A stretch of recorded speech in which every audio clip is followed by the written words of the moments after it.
Hello दोस्तों इस video में मैं एनटीपीसी प्रीवियस ईयर पिछले वर्ष के मैं सारे प्रश्न करवाऊंगा जो आपके एग्ज़ाम में पूछा गया है। तो आगे इस बार जो आपका एग्ज़ाम होगा और बेहतर से बेहतर होगा, इसलिए वीडियो को आप अंत तक जरूर देखिए। ये रहा पिछले वर्ष का, देखिए सारा क्वेश्चन वही है जो पिछले वर्ष पूछा गया है, तो आप लोग बिल्कुल भी टेंशन न लें। तो चलिए हम वीडियो को स्टार्ट करते हैं। तो सबसे पहले हम लोग कुछ थ्योरी के पार्ट को कर लेते हैं ताकि आप खुद से क्वेश्चन को सॉल्व कर पाओ। तो चलिए हम लोग स्टार्ट करते हैं। दोस्तों जानते हैं हम पहले संविधान के बारे में। तो हमारा संविधान, पहले बात बताइए आप, हमारा संविधान बनने में कितना रुपया खर्च हुआ था? दोस्तों हमारा संविधान बनने में 63,96,729 रुपया खर्च हुआ था। और हमारा जो संविधान है दोस्तों लगभग 60 देशों से लिया गया था। कितना देशों से लिया गया था? लगभग 60 देशों से लिया गया है। और हमारा संविधान दोस्तों विश्व का सबसे बड़ा लिखित संविधान है, विश्व का सबसे बड़ा लिखित संविधान है। अच्छा, भारतीय संविधान की विशेषताओं की अगर बात किया जाए तो भारतीय संविधान की दोस्तों विशेषता है कि कितने देशों से ये ग्रहण किया गया है? दोस्तों ये 60 देशों से लिया गया है। लेकिन जब क्वेश्चन पूछा गया था एक बार रेलवे में, तो पूछा गया था कि कितने देशों से ग्रहण किया गया है, तो उस वक्त आपका ऑप्शन में 60 नहीं था। तो तब जो आपका आंसर होगा दोस्तों लगभग 10 देश से लिया गया था। जो मतलब संविधान के बारे में जैसे मूल अधिकार हो गया, नीति निर्देशक तत्व हो गया, तो ये सब तत्व पूछ लिया था सब मिला करके कि कौन सा देश से क्या लिया गया था। तो लगभग 10 देशों से ग्रहण किया गया था। तब आपका आंसर ऑप्शन जहाँ 10 होगा वो हो जाता। तो चलिए हम लोग देखते हैं कि कौन कौन सा चीज़ कहाँ से लिया गया था। अगर अमेरिका की अगर बात किया जाए तो हमारे संविधान में 10 देशों से लिया गया। कौन कौन? अमेरिका से लिया गया है, आयरलैंड के संविधान से लिया गया है, और यूएसएसआर जिसको हम लोग रसिया कहते हैं वहाँ से लिया गया है। जर्मनी के संविधान से भी कुछ बात लिया गया है, आपातकाल का कॉन्सेप्ट। फिर कनाडा के संविधान से संघीय शासन प्रणाली लिया गया है। ब्रिटेन से एकल संसदीय व्यवस्था लिया गया है, विधि का नियम लिया गया है। ऑस्ट्रेलिया से समवर्ती सूची का कॉन्सेप्ट लिया गया है। जापान से भी लिया गया है, फ्रांस से भी लिया गया है, और दक्षिण अफ्रीका से भी लिया गया है। तो चलिए नेक्स्ट है, एक एक करके हम लोग पढ़ना स्टार्ट करते हैं। तो यूएसए से पूछेगा क्या लिया गया था? तो यूएसए से दोस्तों मूल अधिकार लिया गया था। दोस्तों यूएसए मतलब अमेरिका, तो जिसके पास में पावर होगा, पैसा होगा, उसी के पास में तो अधिकार होगा। तो इस आधार पे आप समझ सकते हैं कि मूल अधिकार का जो पद कहाँ से लिया गया था? अमेरिका से लिया गया था। ये याद रखने का थोड़ा सा कॉन्सेप्ट है। तो प्रस्तावना का विचार, दोस्तों प्रस्तावना का विचार हमारा यूएसए से लिया गया था। लेकिन अगर पूछ लेता प्रस्तावना का भाषा, प्रस्तावना का अगर भाषा पूछता तब आपका आंसर क्या आता? ऑस्ट्रेलिया आता। तो प्रस्तावना का विचार हो गया। न्यायिक पुनरावलोकन, न्यायिक पुनरावलोकन का क्या अर्थ होता है? अगर न्यायपालिका से कोई गलती हो जाए तो उस कंडीशन में न्यायपालिका चाहे तो अपना फैसला को फिर से बदल सकती है। तो यही है न्यायिक पुनरावलोकन की शक्ति, जो कहाँ से लिया गया है? अमेरिका के संविधान से लिया गया है। और उपराष्ट्रपति का पद लिया गया है। राष्ट्रपति पर आर्टिकल 61 के तहत जो महाभियोग लगता है, यह भी कॉन्सेप्ट कहाँ से लिया गया है? राष्ट्रपति के संविधान से, अमेरिका के संविधान से लिया गया है। स्वतंत्र एवं निष्पक्ष न्यायपालिका हमारा है ना, तो ये कहाँ से लिया गया है? ये भी अमेरिका के संविधान से लिया गया है। और आयरलैंड के संविधान से हम लोग जानते हैं क्या सब लिया गया है। आप लोग अभी उम्मीद करते हैं कि आप लोग सिर्फ इतना ही पता होगा कि हम लोग आयरलैंड के संविधान से नीति निर्देशक तत्व डीपीएसपी को लिए हैं। लेकिन दोस्तों क्वेश्चन और भी पूछा गया है। यहाँ से क्वेश्चन पूछा गया है कि राज्यसभा में 12 सदस्यों का मनोनयन ये कहाँ से लिया गया है? तो आयरलैंड के संविधान से लिया गया है।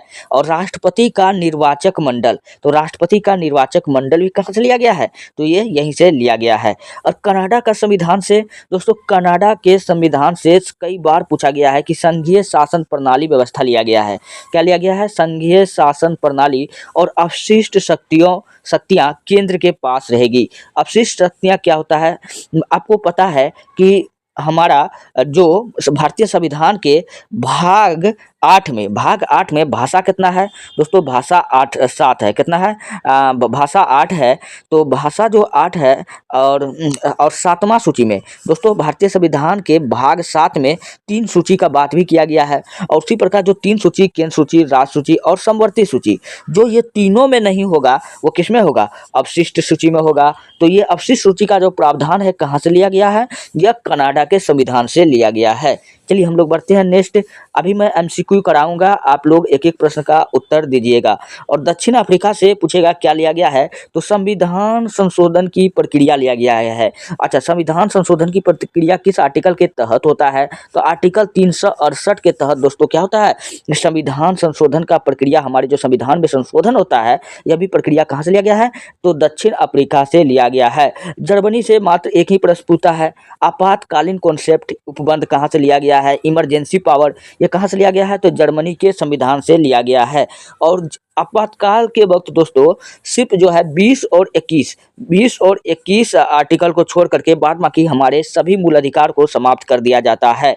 20 और 21 क्या है दोस्तों, 20 और 21 जो है प्राण और दैहिक स्वतंत्रता की आज़ादी, सिर्फ यही मेरा बचा रहता है और बाकी सारे अधिकार को निलंबित कर दिया जाता है। फिर ब्रिटेन से भैया बहुत पूछा जाता है, तो ब्रिटेन से ऐसा क्या क्या सब चीज़ लिया गया है, तो एकल नागरिकता का कॉन्सेप्ट और विधि का शासन, संसदीय शासन प्रणाली, मंत्रिमंडल या मंत्रिपरिषद का सामूहिक रूप से उत्तरदायी। हम लोग को पता है दोस्तों, मंत्रिमंडल या मंत्रिपरिषद सामूहिक रूप से उत्तरदायी किसका होता है, लोकसभा का होता है। और लोकसभा का बहुमत दल का नेता कौन होता है, तो जो भारत का प्रधानमंत्री अभी है, वर्तमान में अभी कौन है, नरेंद्र मोदी है।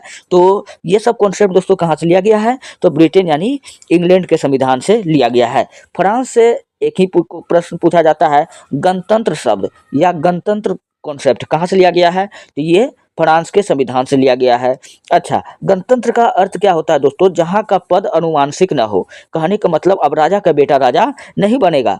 तो पहले के ज़माना में राजा है क्या परिवार के लोग ही अगला पद में जाता था, वही राजा बनता था। तो ये जो गणतंत्र व्यवस्था है दोस्तों, ये कहाँ से लिया गया है, फ्रांस के संविधान से लिया गया है।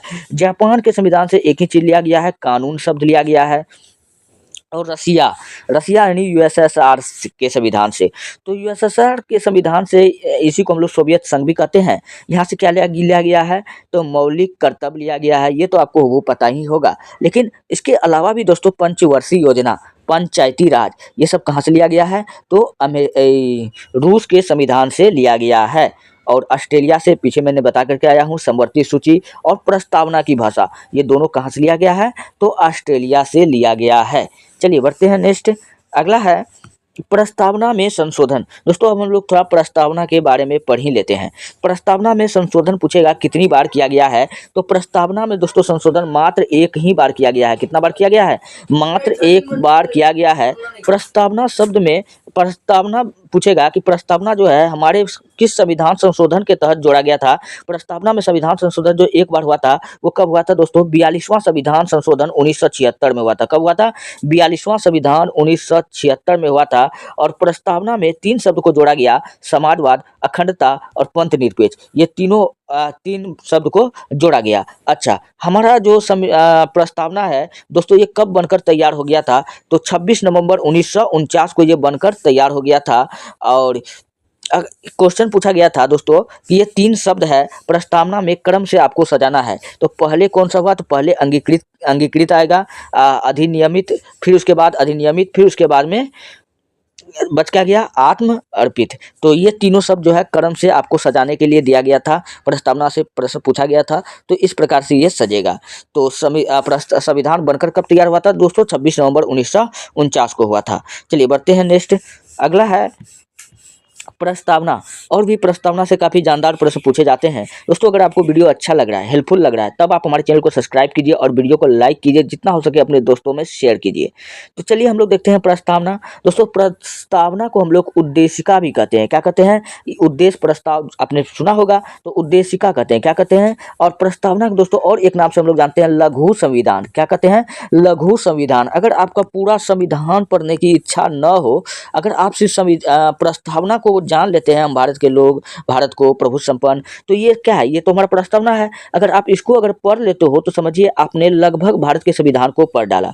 तो प्रस्तावना को हम लोग क्या कहते हैं, उद्देशिका कहते हैं। यह उद्देश्य प्रस्ताव कुछ पूछा जाता है कि कब पास हुआ था, तो 13 दिसंबर 1946 को पास हुआ था। फिर पूछा जाता है कि ये उद्देश्य प्रस्ताव को किसने पास किया था, तो जवाहरलाल नेहरू ने किया था। फिर पूछेगा कि कब पास हुआ था, तो 22 जनवरी 1947 को पास हुआ था। दोस्तों 22 जनवरी 1947। दोस्तों याद रख लीजिएगा, इस दिन संविधान सभा ने हमारे राष्ट्रीय झंडे को तैयार किया था, राष्ट्रीय झंडे को तैयार किया था। आप लोगों को मैं एक क्वेश्चन छोड़ देता हूं, आप लोग कमेंट में बताइए कि हमारा राष्ट्रीय झंडा का डिजाइन किसने तैयार किया था, डिजाइन किसने तैयार किया था।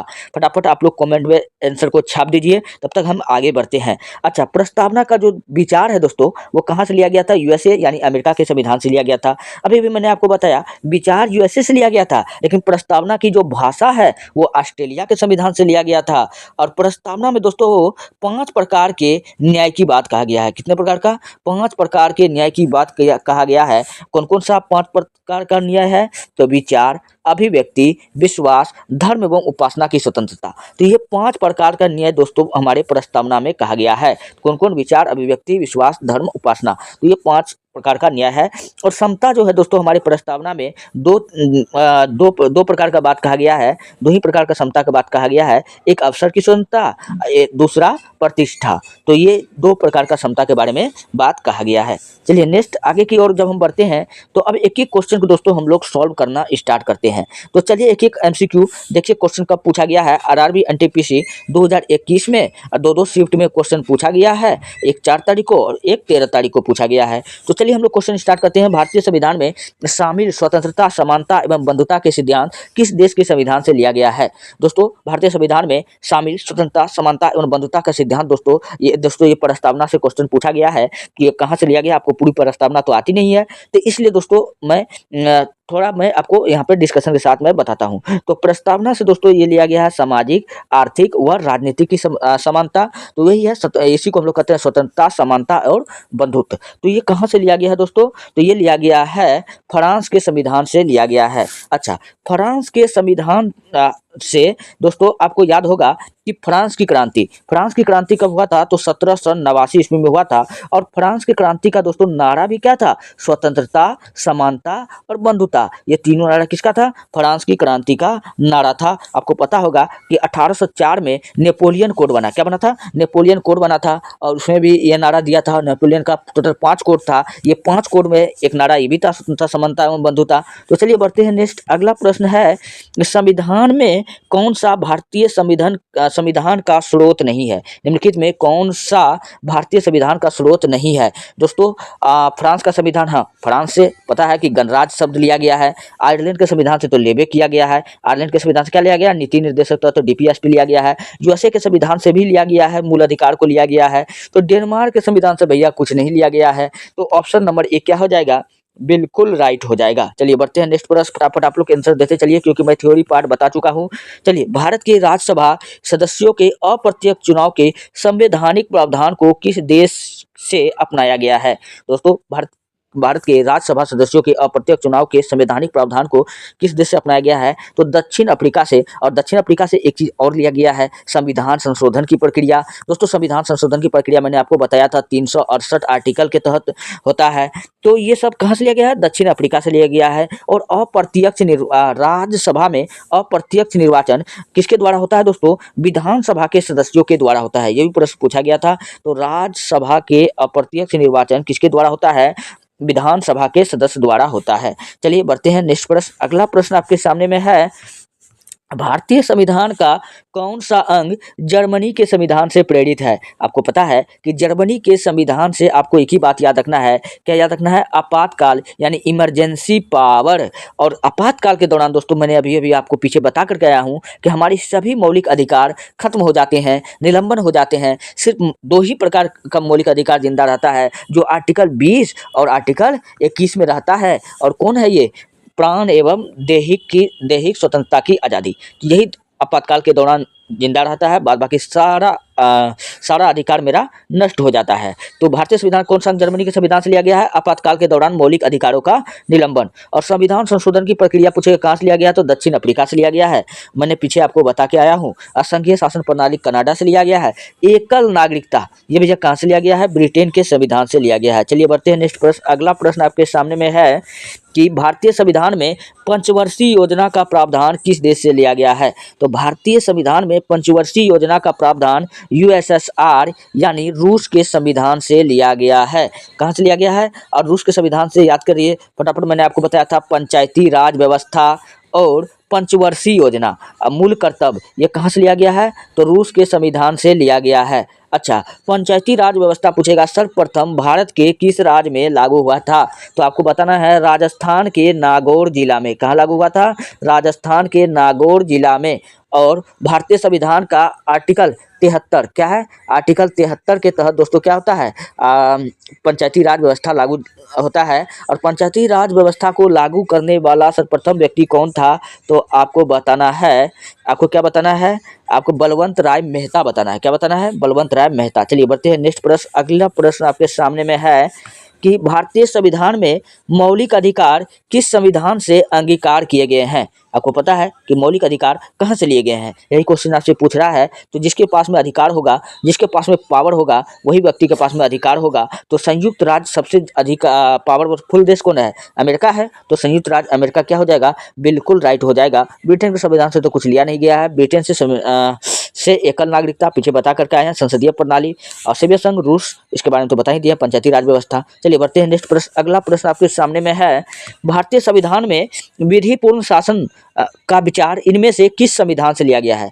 तो विधिपूर्ण शासन का विचार ब्रिटिश यानी इंग्लैंड के संविधान से लिया गया है। तो ऑप्शन नंबर सी क्या होगा, बिल्कुल राइट होगा। चलिए बढ़ते हैं नेक्स्ट। अगला प्रश्न आपके सामने में है, भारतीय संविधान में मजबूत केंद्र के साथ संघ की अवधारणा से लिया गया है।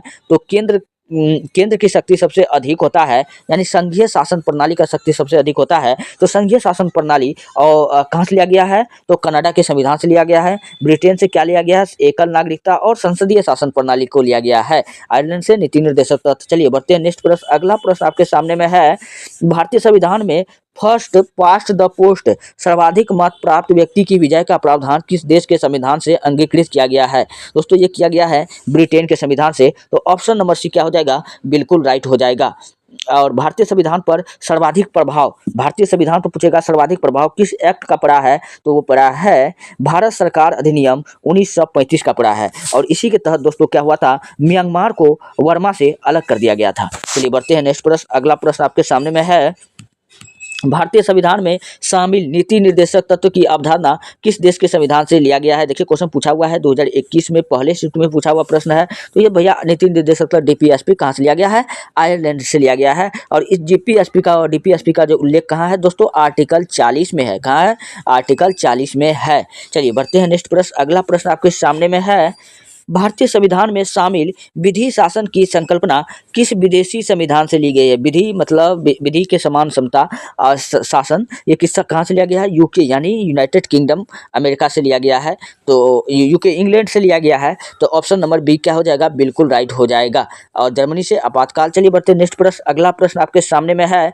भारतीय संविधान के मौलिक कर्तव्य किस देश के संविधान से लिए गए हैं। फटाफट आप लोग बताइए, पीछे मैं आपको बता करके आया हूँ। तो सोवियत संघ क्या हो जाएगा, बिल्कुल राइट हो जाएगा। समवर्ती सूची और प्रस्तावना की भाषा दोनों कहाँ से है, ऑस्ट्रेलिया से है। चलिए बढ़ते हैं नेक्स्ट प्रश्न। अगला प्रश्न आपके सामने में है कि भारतीय संविधान में उल्लिखित आपातकालीन प्रावधान किस देश के संविधान से लिया गया है। तो अभी मैंने पीछे भी बता के आया हूँ, कहाँ से लिया गया है, जर्मनी के संविधान से लिया गया है।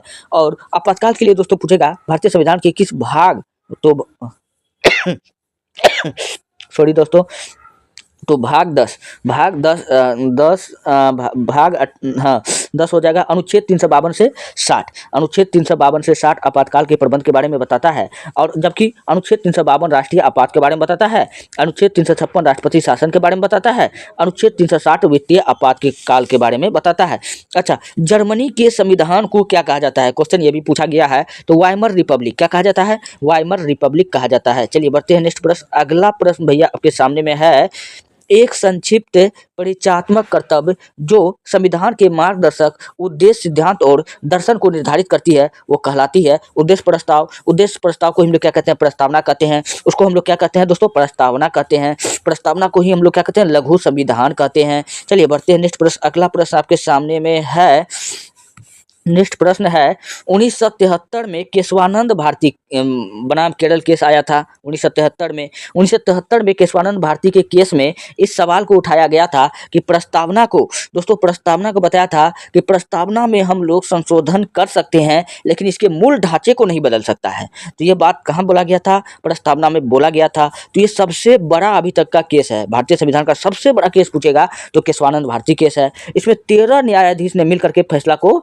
सुनाया बनाया था। इसमें कहा गया था संविधान के मूल ढांचे में संशोधन नहीं होगा। संशोधन आप कर सकते हैं लेकिन मूल ढांचे को आप बदल नहीं सकते हैं, उसमें नया नियम को जोड़ सकते हैं लेकिन कोई नियम को घटा नहीं सकते हैं, हटा नहीं सकते हैं। तो यही बात है, नया नियम को उसमें जोड़ सकते हैं, नियम को हटा नहीं सकते हैं। इसके लिए दोस्तों कौन सा संविधान संशोधन किया गया था? 42वां संविधान संशोधन 1976 के तहत प्रस्तावना में 3 शब्द को जोड़ा गया था, समाजवाद, अखंडता और पंथ निरपेक्ष को जोड़ा गया था। चलिए बढ़ते हैं नेक्स्ट प्रश्न। अगला प्रश्न आपके सामने में है, निम्नलिखित में से किसके अंतर्गत भारत को एक धर्मनिरपेक्ष राज्य के रूप में वर्णित किया गया है? दोस्तों हमारा जो संविधान के प्रस्तावना है इसके अंतर्गत जो है भारत को धर्मनिरपेक्ष राज्य घोषित किया जाता है। तो ऑप्शन नंबर 1 क्या हो जाएगा? बिल्कुल राइट हो जाएगा। चलिए बढ़ते हैं नेक्स्ट प्रश्न। अगला है, भारत द्वारा धर्मनिरपेक्षता स्वीकार किए जाने के कारण भारतीय नागरिक को निम्नलिखित में से कौन सा अधिकार प्राप्त है? तो भारतीय नागरिक को कौन सा अधिकार प्राप्त है? स्वयं को अभिव्यक्ति करने की स्वतंत्रता,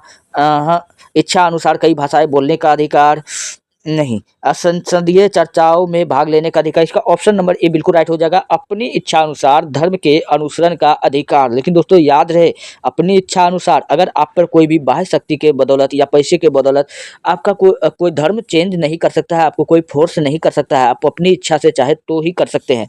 चलिए बढ़ते हैं नेक्स्ट। अगला प्रश्न आपके सामने, अच्छा थोड़ा सा यहाँ जान लेते हैं धर्मनिरपेक्ष। दोस्तों धर्मनिरपेक्ष का अर्थ क्या होता है कि राज्य का कोई भी अपना विशेष धर्म नहीं होगा। चलिए बढ़ते हैं नेक्स्ट प्रश्न। अगला प्रश्न है, प्रस्तावना में निहित शब्द गणराज्य का ही अर्थ निम्न में से कौन सा इंगित नहीं करता है? नहीं करता है। गणराज्य का अर्थ क्या होता है? जहां का पद अनुवांशिक हो, तो अनुवांशिक हो ये प्रस्तावना का अर्थ होता है। तो यहाँ पर आप देखिए हम लोग क्या है, तो यहाँ है राज्य का मुखिया एक निश्चित अवधि के लिए प्रत्यक्ष या परोक्ष रूप से चुना जाएगा, तो ये वाला। दूसरा है राजनीतिक संप्रभुता लोगों में निहित न किसी एक व्यक्ति में होगा। तो सीधा सीधी हम ऑप्शन डी को देखते हैं, देश के सर्वोच्च पद जहाँ पर राष्ट्राध्यक्ष एक वंशानुगत राजा होता है। तभी भी मैंने आपको बताया प्रस्तावना का अर्थ क्या होता है, जहाँ का पद वंशानुगत नहीं है। तो यहाँ का तो वंशानुगत राजा होता है, क्या वंशानुगत राजा होता है? नहीं ना होता है। तो यही तो गलती दिया गया है, तो ऑप्शन नंबर डी क्या हो जाएगा? बिल्कुल राइट हो जाएगा। चलिए बढ़ते हैं नेक्स्ट प्रश्न। अगला प्रश्न आपके सामने में है, 1925 में केंद्रीय विधानसभा का प्रथम निर्वाचित अध्यक्ष किसे निम्नलिखित में से बनाया गया था या कौन बना था? तो दोस्तों 1925 में आपको पता है कि 1923 में ही स्वराज पार्टी का गठन हो गया था, जिसका दोस्तों अध्यक्ष पूछेगा कौन बना था? चित्तरंजन दास बना था। और सचिव दोस्तों कौन बना था? जवाहरलाल मोतीलाल नेहरू बना था। तो इसका सचिव बना था मोतीलाल नेहरू बना था। और दोस्तों इस पार्टी ने चुनाव लड़ा और चुनाव में जीत गया और विट्ठल भाई पटेल को यहाँ का विधानसभा का प्रथम अध्यक्ष चुना था। तो ये विट्ठल भाई पटेल कौन है भैया? सरदार वल्लभ भाई पटेल के बड़े भाई हैं। तो चलिए हम लोग बढ़ते हैं नेक्स्ट प्रश्न। अगला प्रश्न आपके सामने में है, नेक्स्ट है, अंगीकृत किए जाने के समय भारतीय संविधान सबसे लंबा संविधान था जिसमें मूलतः अनुच्छेद थे। तो अभी भी तो अनुच्छेद कितना है भारतीय संविधान में? 395 अनुच्छेद है, तो ये आपको याद रखना है। और भाषा कितना है भारतीय संविधान में? भाषा कितना है? तो 22 है। भाषा किस सूची में है? तो दोस्तों 8वीं सूची में है, संविधान के 8वीं सूची में। अभी संविधान में कितनी सूची है? तो शुरुआत में दोस्तों 8 सूची था, अब कितना है? अब 12 सूची है, तो 4 सूची बढ़ गया है। चलिए बढ़ते हैं नेक्स्ट। अगला प्रश्न आपके सामने में है, भारतीय संविधान में कितने देशों से विशेषताएं ली गई है? अभी पीछे मैं सबसे पहले मैं आपको बता करके आया हूँ कि भारतीय संविधान में कहाँ से लिया गया था। तो 10 देश है, अमेरिका है, ब्रिटेन है, आयरलैंड है, ऑस्ट्रेलिया है, रूस है। तो इन सारे देशों से कुछ न कुछ लिया गया है। जैसे संसदीय प्रणाली ब्रिटेन से लिया गया है, नीति निर्देशक तत्व आयरलैंड के संविधान से लिया गया है। इस प्रकार 10 देशों से लिया गया है। तो ऑप्शन नंबर डी क्या होगा? बिल्कुल राइट होगा। चलिए बढ़ते हैं नेक्स्ट प्रश्न। अगला प्रश्न आपके सामने में है, निम्नलिखित में से किसे भारत में सरकार के संघीय स्वरूप का परिणाम कहा जा सकता है? तो भारत में संघीय स्वरूप का परिणाम कहा जाता है बहुस्तरीय सरकार या संघ राज्य और स्थानीय सरकार को कहा जाता है। तो यहाँ ऑप्शन नंबर डी क्या हो जाएगा? बिल्कुल राइट हो जाएगा। चलिए बढ़ते हैं नेक्स्ट प्रश्न। अगला प्रश्न आपके सामने में है, निम्नलिखित में से कौन सी भारतीय संविधान की एक प्रमुख विशेषता नहीं है? तो भारतीय संविधान की विशेषता क्या नहीं है? तो सामंतशाही को प्रोत्साहन देना। सामंतशाही मतलब कि गुलामीवाद को प्रोत्साहन देना, मतलब कोई देश अगर गुलाम है तो वो उसका क्या है? तो सामंत है। तो सामंतशाही बातों का प्रोत्साहन देना हमारे संविधान में नहीं है। जबकि संघवाद है, भारत में संघवाद की स्थापना है, सरकार का संसदीय स्वरूप भी इंग्लैंड से लिया गया भी है, मूल अधिकार भी है, यही नहीं है। तो ऑप्शन नंबर डी क्या हो जाएगा? बिल्कुल राइट हो जाएगा। चलिए बढ़ते हैं नेक्स्ट। अगला प्रश्न आपके सामने में है, भारत के संविधान की प्रस्तावना में प्रयुक्त शब्द गणतंत्र सूचित करता है।